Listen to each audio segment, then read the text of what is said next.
Good morning, everyone. Welcome to Fuel for Success. This is episode 217, and it is Friday, the last day of October 2014. There's only 61 days left this year. Let that sink in. Is that all? That's it, man. 61 days left. 61 days. Take that. I'm a big believer in momentum. So I always tell people that, if you want to start the new year off right, it starts now. Like what you do your last, 60 days, Mike, it matters. Like a lot of people, they fall off right about now. Actually do the opposite. Go more extreme, more radical, get more done, more energy. And that way, that momentum pushes you into the next year. That way it doesn't take, an entire month. You don't waste the whole month of January, finally trying to pull your life back together. Mike, why do people fall off during the holidays? What is the deal? Is it just the lethargy of just, everybody's so busy and so we get out of routine? Is it just the whole nature of, don't get me wrong, I kind of relax a little bit more during December myself, but I don't gain 15 pounds and sleep till noon every day. That's for sure. Well, I think that part of the problem is that it's a built-in excuse, right? We've already built it up to be an excuse. You sort of almost are expected to gain 10 or 15 pounds over the holidays. You are almost expected to slack off on your goals over the holidays. And so culturally, I think societally, that's for Al. So for those listening on podcast, Al typed in a question, how many days till Matt's 90? And Matt had the answers, 18,000 something. 18,594 more days. That's it. It's not enough. Well, hey, the good news is, Matt, if you took that whole stack of legal documents that I did over this week for our startup and you counted all of the words, that would be, each one of those words would be a day because it's about 18,000 words. So that's a lot of words. That was pretty intense. You deserve that coffee you're drinking right now. And of all times, I don't drink coffee. In fact, in 2014, I can honestly say in 2014, I might have drank 5 cups of coffee. But if there's a day that I'm going to do it, it would be today because I'm up in Indiana. It's freezing cold and it's rainy. And that's the more important number right there, Al. That's the one that really rocks my world. 1,869 I've only got days. 1,869 days until my son is 18. And the one that really, really, really, really, really, really messes with me is that one right there, my friends. That's game changer. That's the one that really messes with my head. I'd like to know your days until 50, Mike. What are we talking, 320-ish? I don't even know. I don't have the days until app. I only do it when the math is easy, 61 days left this year. So, well, Mike, actually, today's show is on family and relationships. I'm going to open up with what I asked you yesterday because I think it's a good question. And that is, you're a dad, obviously. You have a daughter who's almost 18, right? Yes. And it's one of those things where obviously you're going out of your mind because now guys are starting, they've been attracted to her forever. I remember us going to many boot camps in Mission 25 and these little boys coming up and talking to her. And me and Mike just give him that look, and then we tell her, hey, if he approaches you one more time, he will just all of a sudden disappear from this event. And nobody will know where he is. But anyways, Mike, having said that, though, I know that no guy's going to be good enough. I know that. I get that. If I had a daughter, there wouldn't be a guy on the planet good enough.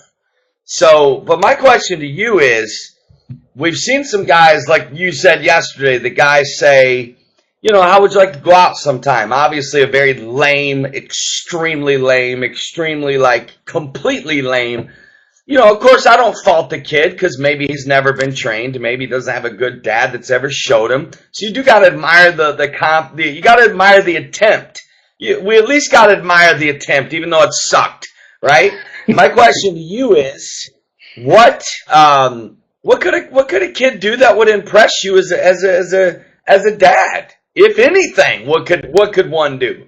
So, what could a boy that wants to date my daughter? What could he do to impress me? Not. Yes. Just not. Stay away from her. That's what he could do. There you go. There you have it, my friends. So if you're a boy and you're watching this, unfriend her right now. Yeah. Stay away from her. Get away. Stop it. No, and in sincerity though, because I know it's eventually going to happen because she is somewhat boy crazy.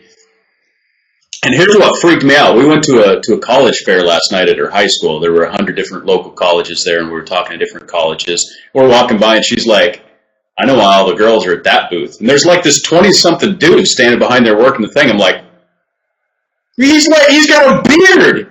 You think he's cute? She's like, oh yeah, he's cute. I'm like, dude, what?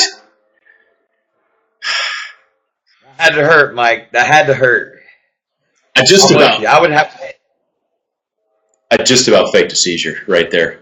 Hey, Mike, you put me on the ground, dude. I'm not gonna lie. You put me on the ground last week. I was asking Mike what I should do in a certain situation. He said, well, you can always fake a seizure. And I was like, can you give me an example? And he did. And I'm not gonna lie to you, I still am hurting right here in my ribs from the laughter. It was definitely an epic moment. But Mike, I'm with you on that. That's a God thing. I don't have a daughter. It is totally a God thing. And that still may happen down the road if I ever wake up and decide to get married again. But so here, just let me segue back to the college fair thing because Danny's very focused. She's got a couple of different colleges she's got in mind, and she wants to get into writing. She wants to be a writer. She's also interested in law, so she's looking at a pre-law school. And some different things. She's got aspirations and she's got ambitions, and which is great. And you and I have talked about the advantage of going to college versus not going to college, and in her case, it's what she wants to do. I'm okay with it. But when I look at it from that standpoint, here's what would impress me about a boy. Okay, if some guy wanted to date my daughter, first of all, I would be very adamant about their understanding of who God is and their relationship with God. That would be number one. So that's good. There is scripture about being unequally yoked, and really from this point forward, I would be dead set against my daughter dating someone who wasn't active in church and who wasn't actively seeking God, and that wasn't part of their life, because that's who she is, and that's the direction she goes. So from a spiritual standpoint, that is a non-negotiable for me. Absolute non-negotiable. And we actually had a question that was written in from someone else, a lady, and I don't have it in front of me, so I don't remember your name. I'm sorry, but she watches shows on the archives, and she asked a question about her daughter. My opinion is that if they're unequally yoked, the answer is no. Period. Not at all. And I agree. I think you know what I mean there. And evangelistic dating stuff, forget it. It's not even, Nope. So, then the other side of it, since she's ambitious and she wants to go places, I would be impressed by a guy who has a plan, who has a job, right? Who is doing something with his life. And if I asked him a question like, hey, where do you think about going to school? And his answer was, I don't know, I'm thinking about maybe, I'd be like, just get out. There's the door. There's the door. We'll see ya, right? So, but if he's like, look, I'm going to get a year at community college while I'm finishing this job, and I've got this job that pays $16 an hour, and I'm saving money so that then I can go on to get my major in this, and here's where I want to work because I know a guy, and he has a plan. Okay, that would impress me.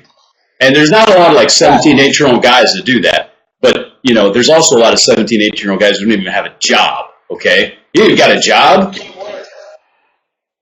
The key word is we're talking about your daughter here. So, there might be 17, 8-year-old kids that don't have it, but then they're not of the quality to date your daughter. Remember, it's value over price all day. Right. So that's good, Mike. That's a good tip for all you young men that are watching. Yeah. These are the things dads are looking for. They want to know that this kid can take care of their daughter, and they want to know that the guy's got ambition, he's got passion, he's going somewhere. You know, like literally, is he going somewhere? So that's good. What would be the third thing, Mike? The third thing is when I meet him, he better be intimidated. I mean, just the fact that he's talking to me, you know, I love what Jay Combs said. He said, nervous is respect. And if he doesn't automatically, just because of who I am, have respect for me and like is afraid of me, huge red flag, warning flag. So if he like sits down on the couch and puts his feet up on the coffee table, he's automatically out. Yes. You know what I'm saying? Yes. You know, if he does, yeah. So you're looking at eye contact, you're looking at firm handshake, you know, you're looking at also, does he show respect? Does he call you Mr. Hopkins? Or is he, hey, Mike, what's up? Danny's told me a lot about you, man. You know? Like, hey, bro, Chupski. You know, like, get out of here, you punk. So, but that's funny. And when I talk about respect for who I am, I'm not saying, you know, Mike Hopkins on Fuel for Sale, just whatever. I'm Danny's dad, right? And that should put the fear of God in him. That's good. Danny, if you're watching, just know that give him a little heads up. You know, it looks like your guys are going to have, you know, they got to be the right ones. So give them a heads up.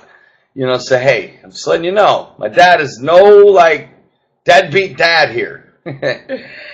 So that's good stuff, Mike. And would you throw in one more thing that you'd look for on the practical side? You know, I'm going for both ways here, Mike. I'm helping all dads out. I'm helping all daughters. And I'm also helping all kids that are boys, you know.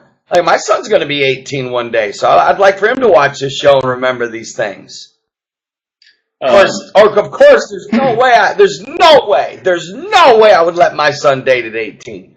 Like, I've brainwashed him to fear dating in the early years of life. I mean, he's so brainwashed, I don't even think it would even cross his mind to be in a dating relationship at 18. But that's a whole nother subject. But I do want him to know these things. These are good tips. The other thing that I would look for is, well, first of all, I like Marie Hayes has a comment about looking for someone to marry that has the same like ministry calling as you and the same calling in God, and I think that's a great tip. One thing that I would also look for, you know, a guy with personality. You ever meet like those people that just like have no personality, and they're like they never really say anything, and they're not very funny, and they're dull. Don't, you know, hang out with dull people. Every week of my life. What's that? Every week of my life. Yeah. So, so I would look for somebody like that. That would impress me. If somebody like, you know, had some energy. What, you know what, it ends up being ambition is really what it is. So. Yeah. Well, I'm sure, Mike, and of course we don't, you know, we'll definitely we'll talk more about this as weeks go forward, because this is a good topic. You know, most people don't know what to do, men and women. You know, there's a lot of girls that don't know how to act on a date. There's a lot of girls that don't know how to conduct themselves in a ladylike manner.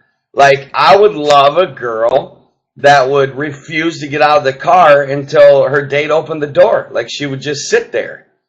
And then when he's like halfway to the restaurant, he's like, oh, where is she? She's just still sitting in the car. Like, you know, I would like that. That would speak the girl's got massive self-respect. And then look at him and say, I'm sorry, I don't do dates with guys that don't open my car door at least. You know, but, you know, so it's good both sides. Yeah. Men and women, you know. Because, you know, nowadays the ladies have been so devalued in our culture. Our culture devalues women. It's true. That most girls don't even really know how to, because we live in such a sleazy culture, most girls don't know how to conduct themselves in a ladylike manner. You know, let's be real. We need to address both genders here. Of course, we're way off the topic of your daughter right now. We're on the gender of young males and females, really how to conduct themselves as young men and women, you know. And this is stuff they need to be taught. Because, you know, in a perfect world, their parents teach them this kind of stuff. Like, you taught your daughter these things. You know, in all of your chats, your little notes, you know, all that. You know, she's well taught. You know what I'm saying? I'm assuming by the time my son is 18, he's going to be pretty well taught about a lot of stuff, you know. But there's a lot out there that are not, Mike. So we've got to help them on Fuel for Success from time to time. I agree. That's good. Hey, let me jump to a related topic, because one of the things that I talked about, of course, was being unequally yoked and sort of having the same direction, having purpose in life, having the same spiritual direction, to start a relationship. But sometimes, and this is family and relationship, sometimes you have, family that, they're not necessarily on the same page as you, right? So if you've got, family members that don't, necessarily agree with you on health or on spiritual matters, and they're not, like I say, not really just on the same page as you. How do you handle that, and how do you deal with that? That's a good question. Mike, I'll say this real quick because it's been mentioned twice in our chat box. Good chat today. Good questions. Hopefully, Tommy, we're going to get to your question towards the end. I see it down there. The thing of it is, Mike, is there's a Bible principle in Amos that says, can two walk together except they be agreed? Right. I am a firm believer that you have to be 100% in agreement on all core values of life to have a successful partnership, relationship, aka whatever. I'm talking about core values. You're never going to agree with any human being on everything. You're just not. Right. But on all the non-negotiables, you've got to have agreement, and so that's a number one is, a lot of you out there singles can save yourself now. It's like there's actually girls, Mike, that I would date and marry, but I can't because they wouldn't flow with my missions movement, our missions movement. They wouldn't flow with my son and our style with baseball, with health. They wouldn't get me getting up at 5 a.m. and juicing, or, doing, juicing seminars, So in other words, you've got to be careful not to get involved in the first place. Now, let's say you're in a marriage and let's say you're growing, but your spouse is not growing. That's tragedy right there. Let's say that you've had a wake-up call and you're going to start taking care of your health, but your spouse continuously degrades you about it, refuses to join with you, always makes fun of it. Then that's going to create a problem. And to be honest with you, your spouse is going to need some help. Hopefully he or she would take counseling from somebody that would wisely tell them, look, you've got to grow with your spouse. Mike, in business, there's some ladies that are okay with their husband making $100,000 a year and, maybe, but then all of a sudden if success hits like it does for people that continue to execute, and next thing you know, you're making millions and maybe you've gone to another level in business, maybe you're sitting on boards, maybe you're giving more of yourself. Maybe your business has grown to the degree that for the next 2 years, you've got to put in 4 extra hours a day. Can your spouse handle that? On both sides. What do you do if you're dating a lady that's always been a stay-home mom and she creates a product and boom, all of a sudden Oprah discovers it and Oprah has her on the show and she's got fame and you're still the peon husband. What do you do about that? Not really the peon, but you know what I mean. Like all of a sudden, boom, it explodes. Right. Your wife starts, she gets fame and wealth and she's flying here and flying there and, your wife's calling you from California and she's in the Ritz-Carlton and you're home doing dishes as the man. You know what I'm saying? You're making sandwiches for the kids. She's like, oh my God, you're not going to believe it. I went to this meeting tonight and they had the most amazing food. So can you grow with your spouse? And I know that's an extreme situation, but Mike, that does happen. That happens on both sides. So a lot of people can handle our failures. Very few can handle our success. So I would say to every spouse out there, always grow with your spouse in whatever area that is. So you say what to do if they don't. Mike, the only way around it's counseling. The only way around it, because otherwise you're gonna literally go in so far of a different direction. Either you're gonna compromise your dream and your values, and your success just to go back to mediocre level just to save the fight, or you're going to have the tough call of saying, look, I'm going places. You knew that when I was married, when you married me, you knew I had dreams, you knew I had ambition. It's opening up, Of course, Mike, it's hard to cover this in 5 minutes because it would depend on each situation. Like spiritually, let's say all of a sudden your spouse just says, I'm not going to church anymore. What do? It's happened. I've got good friends that now all of a sudden I've got friends that their spouse turned atheist on them. Literally, like in mid-marriage, wake up and says, I got to be honest. They're eating oatmeal. I've got to tell you something. I don't believe in God anymore. I don't believe in church. What do you do with this? Is real life. Yeah. And all of a sudden you got you're telling your kids they got to go to church, and the other spouse is saying, no, you don't have to go. And then all of a sudden, Mike, that creates major trouble in the home. Major. And so, what's that? I agree totally. There's some great. So, Mike, the only way is just communication, being humble, and being patient, and understanding that sometimes, Mike, it just happens. You hate it, but it happens, man. It's real life, man. It just happens. When it does, you just handle it the wisest, best way you possibly can without attacking or fighting or whatever. And that's why I believe in counseling, Mike.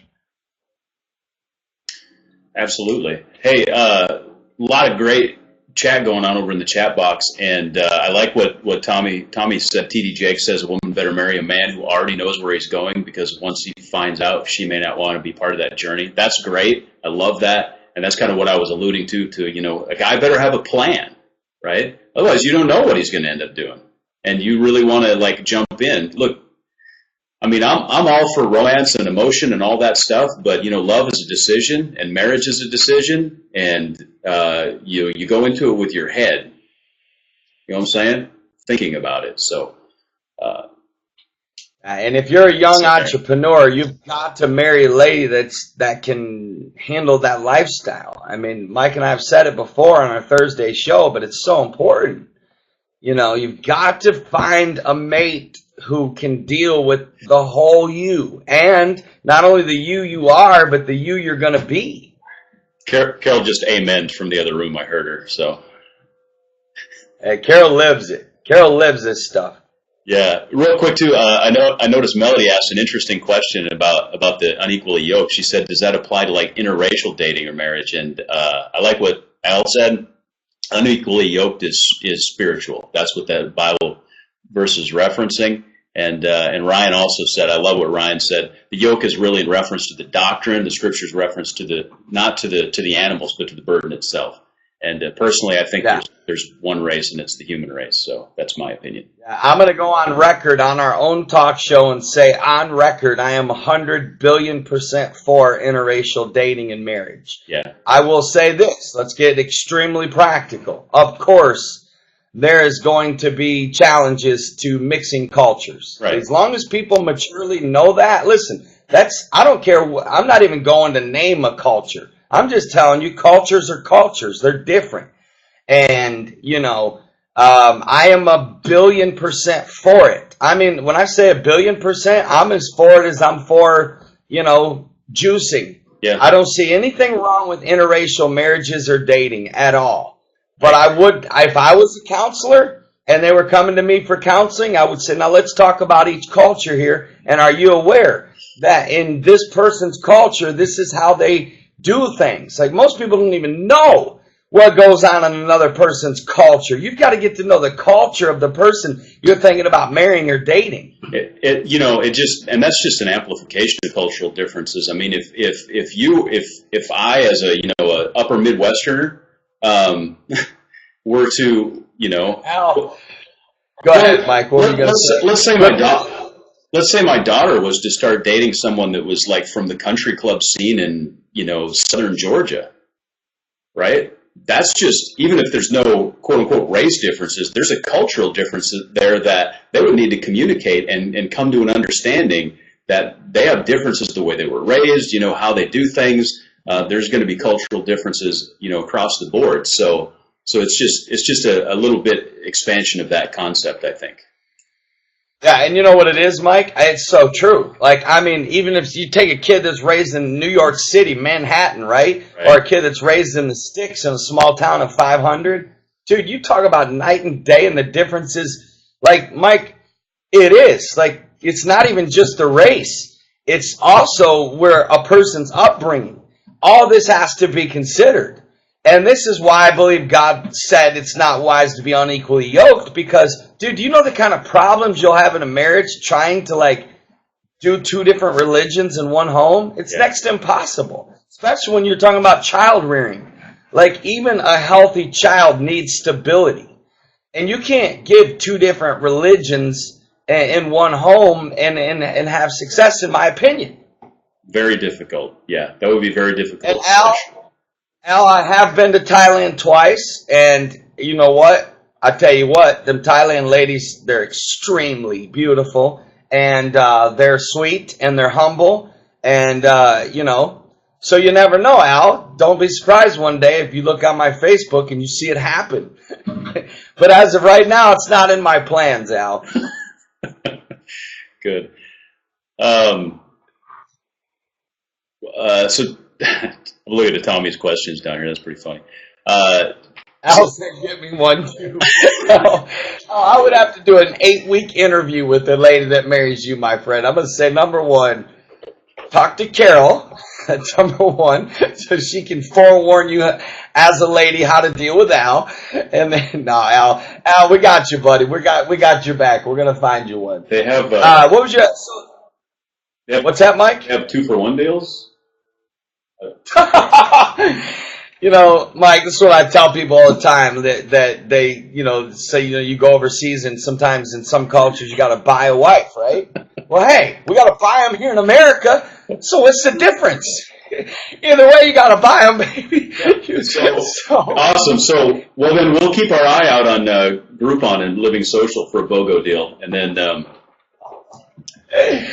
we'll hook up Matt now. That's funny right there. That is absolutely funny. That is hysterical. Awesome. What was I talking about? What in the world? Oh, because Al just has a way of just giving us right hooks, man.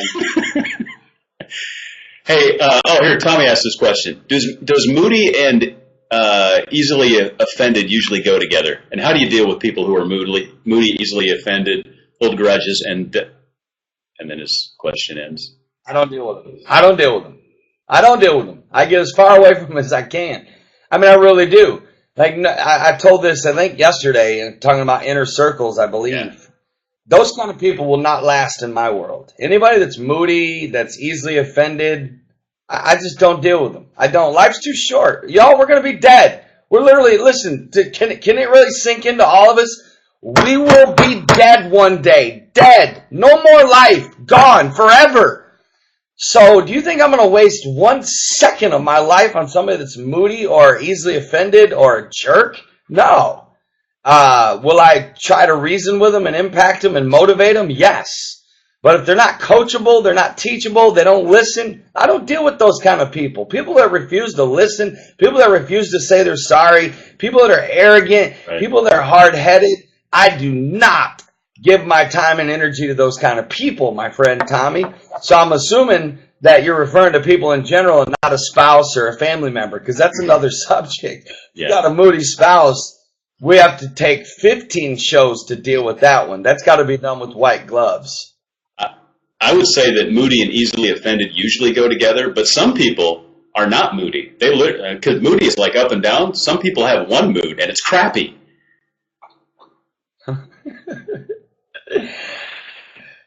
And I just can't deal with it. I cannot. And I love the analogy, Mike. That's good.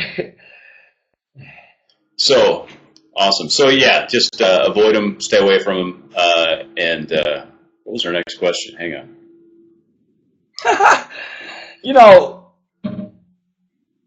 Tommy, that's a good question. I like Tommy and Sonia. Good people.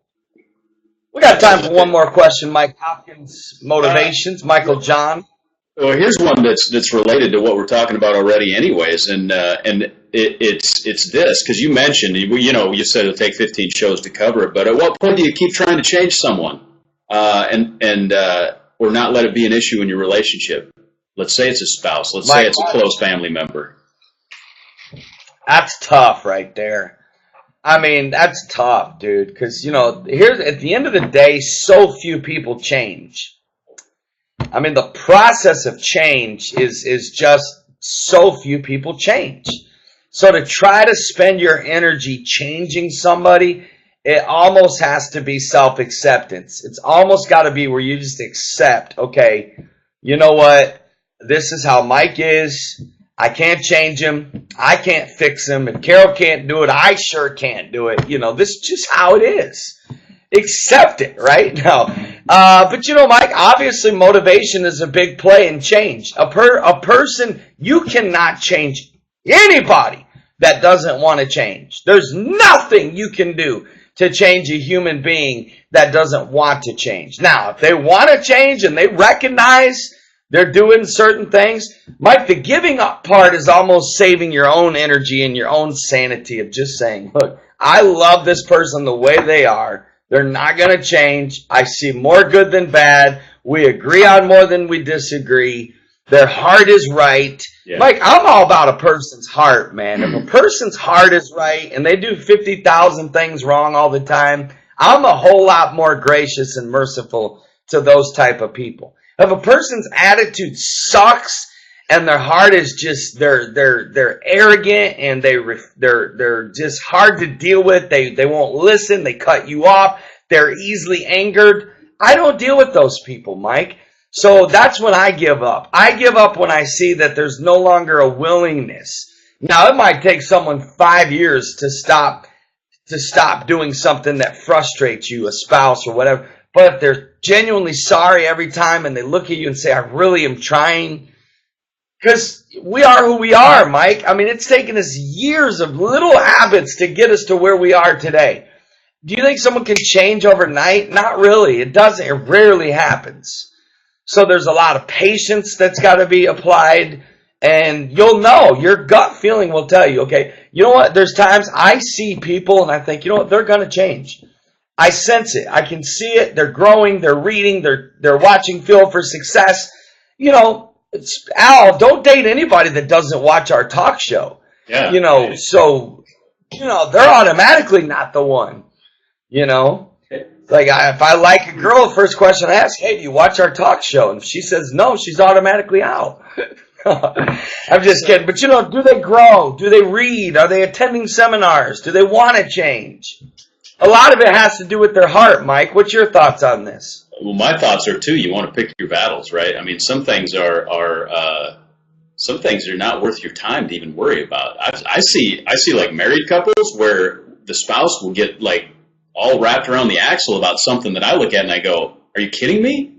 Who even cares? That's like so trivial and insignificant. Like, and as soon as you like let it get a hold in your mind, then it becomes a thing. Like, don't let it be a thing. Like, figure out the big stuff. We talk a little bit about being on the same page as far as health and spirituality and, the major, whether you want to be successful or not. Those are the things that you need to worry about. But, whether or not they put the cap on the toothpaste or not, who cares, right? So a lot of times I think people expend their energy trying to get, their friends or their spouse or their family members to change in areas that really don't matter. Like, don't sweat the small stuff. Worry about the big stuff and go from there. That's good stuff, Mike. That's good practical, just good life lesson to remember is choose your battles. I mean, that should be a chapter of a book. Choose your battles wisely.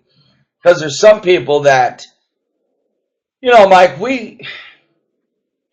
everybody in our life, kids, spouses, friends, employees, fellow employees, whatever, we all have personalities. A person's personality is a person's personality. But I will say this, and I want everyone to remember what I'm about to say. If you are the type of person that says back at your spouse or friends, well, that's just the way I am. I don't like that mentality. I really don't. I don't like it when people adopt a belief. Well, that's just how I am. I'm that way. Because you're accepting it. Anybody can change when the passion is deep enough to want to change. Anybody can change. And when the desire is there, but when you give up and you accept, well, this is just the way I am. Yeah. I don't like that mentality. Yeah, I would agree completely with that.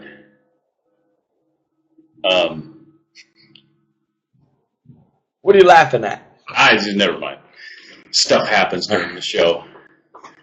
I'm assuming Carol sent you a text. Yeah, we get chats and texts during the show, and it's a crazy active half hour or 40 minutes, depending. Well, this is a good question. Tommy says, Tommy, in that situation, buddy, you just gotta. If you have to be around them, you work with them.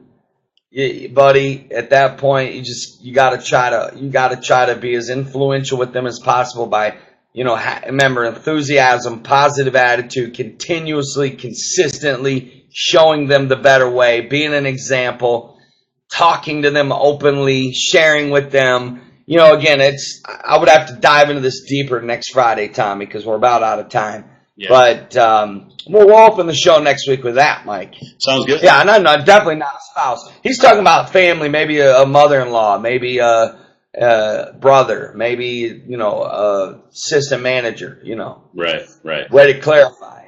I will say. Al says toilet seat up, who cares? My wife, that's who Al, cares. that's a deal breaker, my friend. I mean, you want to drive a woman nuts, you leave the toilet seat up. Yeah, I don't do that. So, real quick though on Tommy's question. Mike, to me, there's no reason to leave it up. It takes less than a second to flop it back down. Whoa, I don't get it. You're right there. You're standing. It's people that don't flush. I'm like, why do you not flush? You're standing right there. You know what I mean? You're literally there. You're there. It's not like you got to go to the garage. You know what I'm saying? I mean, you're there. Anyways, that's how we end our shows. Yeah. We always end our shows in the bathroom, my friend. We are going to have to talk about we don't have time today, but remind me next Friday. I'll tell you about the toilet flushing training that we had in my house. Hey, you know what? I look forward to that. Now you've got my interest here. I might be calling you in a minute to get a pre-story here. All right. My biggest pet peeve, Mike, would be leaving cabinets open. Like, it's, as you know, it's extreme for me. Yeah. I don't get it. I don't get people to leave cupboards and cabinets open. I'm with you. Dirty cars. We'll talk more about that. Hey, Mike, it's been a great week. I want to say thank you to you for all your behind-the-scenes hard work of Fuel for Success, making it what it is. It's fun co-hosting with you. We have a great time. I learn a lot from you. You learn a lot from me. We have a lot of fun. Love our live audience. All those that are watching on the archives, you're just as valuable. We say thank you to you as well that are watching tonight, Sunday morning, whenever you get to it.